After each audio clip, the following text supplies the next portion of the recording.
Porto Alegre, Rio Grande do Sul, e também convida o comandante Laudemir Bernardi para ser o padrinho desse momento importantíssimo, que é a sua formatura. Para chegar até aqui e se tornar um piloto agrícola, o candidato deve ingressar na escola com ao mínimo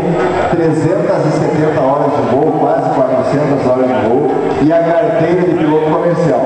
para chegar aqui na escola. E aqui na escola, durante esses 40 dias de curso,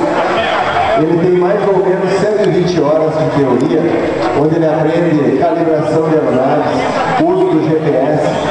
toxicologia, produtos químicos, técnicas de voo do avião agrícola,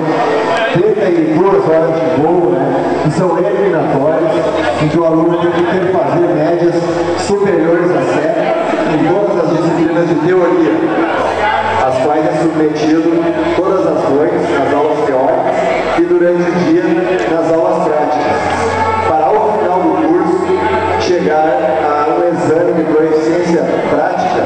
com um examinador credenciado da Agência Nacional de Aviação Civil, que avalia o desempenho prático do aluno e concede a ele o certificado de habilitação técnica de piloto agrícola, que tem a duas